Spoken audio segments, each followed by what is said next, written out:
Welcome, ladies and gentlemen, to another edition of our online TV series. And we want to get today an update from CEO Craig Perry of IsoEnergy, because again, they had fabulous drill results, really outstanding.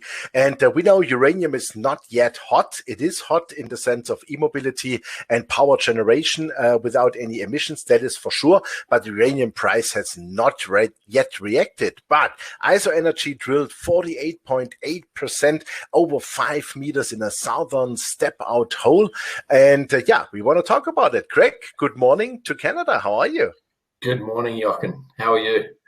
Perfect. Thank you. All fine. Yeah, congratulations on the drill hole. That's, again, outstanding. I'm sure you want to comment on that.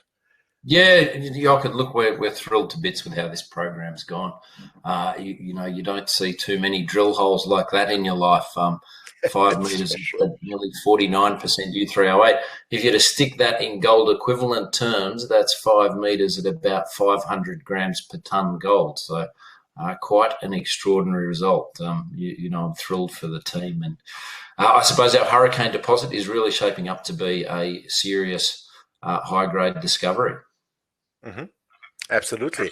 And also there was inside the drill hole, there was like 4 meters with 57.5%. I mean, that's even more crazy, I would say. And maybe you can now explain to us what does it mean? Because that was a southern step out drill hole. So what does that mean in the context of the project? Yeah, very good question. So of course, going into this summer drill campaign, we defined a zone of high-grade mineralisation that was really only about 20, 25 metres wide, 200 metres long, typically 8 metres in thickness. That was big enough, we thought, to give us a serious deposit that will eventually be a standalone mine. And we've been very, very pleasantly surprised by this summer drill campaign. We started drilling to the south of that high-grade zone, and what we've effectively done is double the size of it. So it's now looking like it's about 50 metres wide, 200 metres long, and again, on average, about 8 metres in thickness.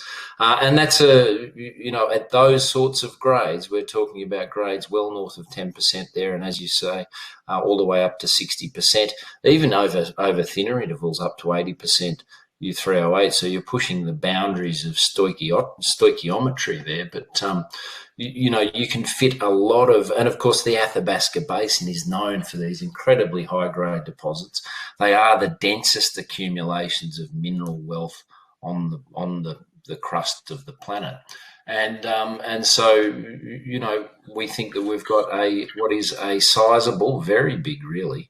And very high-grade uranium deposit, certainly the most exciting discovery in the last 5 years. And the thing that makes it really interesting, I think, for us is that it's only 40 kilometres away from Orano's McLean Lake Mill.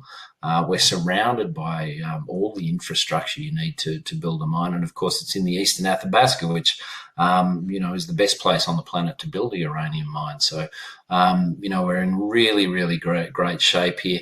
The market started to respond well. Of course, I think, when we last spoke was probably back in March, and our share price was down at around 30 cents. We're at nearly $1.50 today. So, we've been saying this for some time. Even in the worst possible markets for a commodity, a discovery can make a difference. And here it is starting to make a difference, although we're still actually at the earliest of stages, really.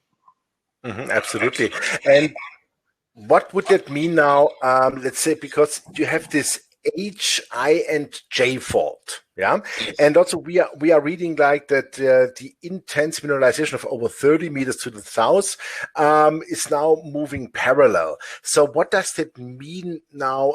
Also, first of all, for your exploration, I think you also reported 3 days ago, you reported again that you intersected strong radioactivity between 400-500 counts per second up to 50,000 counts per second. Of course, we are waiting for those drill results, and they look like maybe again outstanding. But what does that mean if we think, let's say, in terms of a future mine, if we think in terms of the size of the property, would the property move into Orano's property? Good question. Yeah, let's look at, clearly we're certainly drilling up to that property boundary, and that, of course, The property over the boundary is called the Dawn Lake joint venture, which is a joint venture between Cameco and Orano. We've certainly had a go at buying that in the past, but haven't been able to get there. And we'd like to encourage Cameco and Orano to get in and drill there. As I say, we are now confident that we have a large deposit that will be a standalone mine at some point. But we actually had Cameco's ex-chief geologist, Dave Thomas, out at site a couple of months ago to look at some of our core. And hole 34, which was our best result to date, 8.5 metres at 34% U3O8. So that's, again, 8.5 metres at about 300 grams per tonne gold equivalent. So an astonishing drill hole. But it's a fascinating hole. The alteration you see it is in that hole is incredibly intense. Thick pitch blende mineralization. You've got worm-like textures. You've got nickelite, which is a high nickel content mineral. And Dave said to us that, the only place he's ever seen that anywhere else in the world is at Cigar Lake. So, there are a few things here pointing to what could be a really large deposit, albeit that it continues on across the boundary. Could it be a Cigar Lake deposit? Absolutely. We've certainly got what we think will be the lion's share of it. And as I say, we think we've got what will be a standalone mine there eventually. Of course, we've got to do a hell of a lot of more drilling and study work to prove that up. But gee, it's looking good right now. Fantastic. In what depths have you so far found all those good drill holes? Yeah, Jochen, it's all sitting down at about 320 metres. Sits at the unconformity, so not too deep. There's certainly a lot deeper deposits, and certainly that's, Cigar Lake, MacArthur River are down 400 to 500 metres depth. So we're relatively shallower than those. And that's an important point when it comes to mining this style deposit. Of course, Cigar Lake, MacArthur River are mined with very high cost techniques, high operating and high capital cost techniques, freezing a carapace over the ore body and extracting it hydraulically that way from below that frozen carapace. We aren't looking at it from that perspective. We recruited a gentleman by the name of Peter Longo to the team a couple of months ago, and Peter's joined us to head up projects and studies. And Peter actually worked for Denison before he joined us and conceptualised the in-situ leach technique and applicability to that high-grade Phoenix deposit that Denison has. We're actually looking at a few different things there now. We're looking at borehole extraction methodologies. Certainly Orano has something called the SABRE technology, which is surface access borehole resource extraction is what that stands for. And that's an underground boring extraction technology that's proprietary to the company. And we understand that our deposit will be amenable to that type of technology as well. So there's a bunch of new technology, new concepts, and that open up this type of deposit. And so being at that 320 metres and not too much deeper than that is all important to what we're looking at going forward. Fantastic. So what is left with the drill program? How long do you think you can drill, meaning weather-wise, of course, also? And if I read that correct, you have enlarged the drill hole, four more holes, right? Yeah, we have. That's something we've done every campaign so far. We're sort of, you're never sure what you're going to get in a campaign like this. We started out with a 20-hole drill program, about 10,000 metres. And I suppose, pleasantly, you're always hopeful that you're going to hit more results and expand the footprint of the resource, but you're never sure. And I think this program has exceeded all of our expectations. The fact that we've doubled the size of the deposit to the south, we've now extended it back to the east along the full extent of that high-grade zone. So that, behooves us to get in and drill a few more holes. So we've added 4 holes to the program to try and just get a better feel, flesh out where that southern extent of the high-grade zone goes. And then that will set us up very well. We'll know, hopefully by the end of that, we'll know where we stand, the broad footprint of the deposit.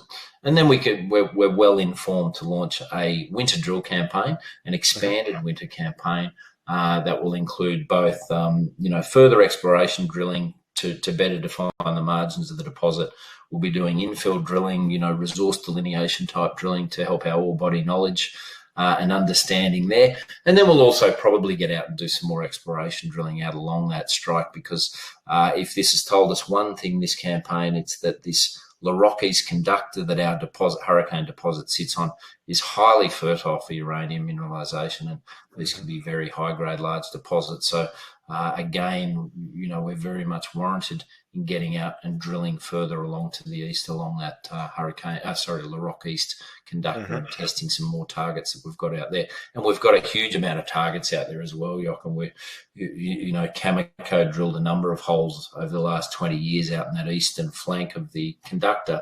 And a lot of those holes hit mineralization but never got followed up. So any one of those could be tantamount to a discovery hole as well. Fantastic. So when do you think we'll see a resource? Good question. Because with that results, that must be outstanding. Yeah, that's right. Look, of course, we sort of internally know where we're heading here. So, hence we're filled with great confidence that this is going to be a high-grade, large beast. But we're still some way away from defining the edge of the ore body. Whether it's this program or the next program, I don't know. That will inform us. But I'd expect that, we'll be in a position to announce a maiden resource sometime at the back end of next year. Okay, super. Drilling costs money, of course, and you have enlarged the drill program. So what is the financial situation, and what does it look like for the winter drill program, which is coming up?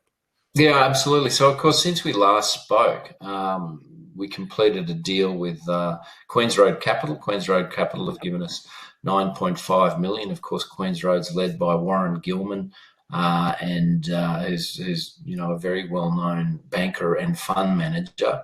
And of course, Warren looked after CEF Li Ka-shing's investment into NextGen, so we know Warren very well. And that was a convertible note structure, which is, an interesting structure, but it's the way Warren likes to do his investments, and it is, in essence, equity, an equity investment that will convert eventually over time. And Warren's backed by three, serious Aussie billionaires: Jack Cowan, Gina Reinhardt, and Andrew Forrest. So, these people want to invest in serious mining projects. So, having them behind us is important to what we do in the future. And then NextGen contributed another $3 million into that fundraising. So we raised, in essence, $12.5 million. The management and board wrote checks for it as well, of course. And so that sets us up very well. We've now got about $14 million in the bank. By the time we finish this program, it'll be down to about 12. But that really sees us well funded through to, really 2022, just depending on the study work we do. So we're uniquely set up there. I think sort of other explorers in the uranium space have found it a little bit difficult to raise capital. We haven't had such a challenge there. We've been very well supported by NextGen and Warren, of course. So, great shape. We've got fully funded. I think you'll see from us an expanded winter drill program. We may have 3 or 4 rigs on the ground, and we'll be drilling in and around, infill drilling around some of these holes that we're hitting today. So you can expect, we've still got 5 holes to announce from this current program. Some of those holes, again, are drilling in that high grade zone. So you can expect some pretty good news to come, I think. And then come the new year, you'll just see news release after news release as we get in an infill drill. Fantastic. Last question. I would love to get a comment on the uranium market from you, because nobody understands still why we are sitting around the $30 level, and there are nuclear power plants built. We need much, much more power. If we look at the new cars on the roads, even here in Europe, especially Switzerland, Germany, everything is hybrid, plug-in, e-mobiles. Yeah, I mean, we need power and we need it emission free. So why is that market not moving? Well, look, that sort of knock-on effect from fundamental demand for clean green energy, that takes, it takes a few years to build out nuclear power plants. You got to permit them. So it's a long-term, 5 to 10 year process to get a new nuclear power plant up. So I think, that fundamental demand driver in the Western world is still some way away, but, people are cottoning on. I see the head of, a person by the name of Zion Lights, who was the founder of Extinction Rebellion, has now become a champion for nuclear energy. So, even that level of Greenie is starting to cotton on that this is the way we need to go, which is great to see. But of course, it's still driven demand, those fundamental demand drivers. China has taken all of those policy decisions and gone through the permitting process on their reactor fleet. So they're continuing to commission, I think, ramping up now. They're talking about commissioning a new nuclear reactor every 6 weeks. So that fundamental demand is growing well. And then if you look to the sort of more short-term things going on, of course, we still see all of the Canadian production shut down, although we understand that Cigar Lake may be brought back online at some point over the coming months. You've still got a lot of the Namibian production in mothballs. So we're still in a dramatic undersupply scenario. I think that what is happening, though, we haven't seen. Of course, we saw that really good run up from sort of early in the year through to March, April, May. The uranium price rising from $21 to $34 a pound, settled back at about $30, $31 a pound today. That next leg up, I think the only thing that's stopping that next leg up is that the US utilities, the major buyers of uranium product, are simply working through their stockpiles at the moment. They don't want to get caught up in a bidding war for product. How much longer that can go on, I don't know. It's a bit of a standoff at the moment. But between the producers and the customers. I suspect that by the year end, typically around this time of year, of course, we also see contracting start up, and we haven't seen that happen just yet. So it feels like it's coming. I suspect we'll see higher uranium prices before the end of the year, but been a little bit disappointing on that front, I must admit. Okay, so still lots to go for the future, but you guys keep drilling and you do a great job. Congratulations again on that, because we need definitely your uranium for the future. That is for sure. Greg, thank you very much. It was a great update, and I'm really happy that we did that, because I'm also a happy shareholder of your company. And I look forward to your next drill results. And I think we are also doing, beginning of November, a virtual roadshow together, where I invite, of course, all our viewers, so you can watch Greg live presenting and ask questions in addition. And I'm pretty sure we will have some good news before that. I hope so.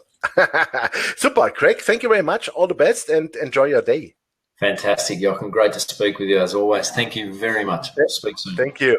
Yeah, ladies and gentlemen, that was Greg Perry, the CEO of IsoEnergy, and you heard it. Spectacular drill results, fantastic property. They've done a great job. The drill campaign is enlarged again. They wanted to start with 10,000 meters. Now we are again already well over 20,000 meters, and they added again 4 holes. And it looks like also that the winter drill program will be very exciting, and they know exactly what they are doing. Strong shareholders, great backing from fantastic people investing into the mining scene. That's how we like it. They still have good $12 million in the bank. This is what you need. This is successful exploration. This is how we make money with good companies.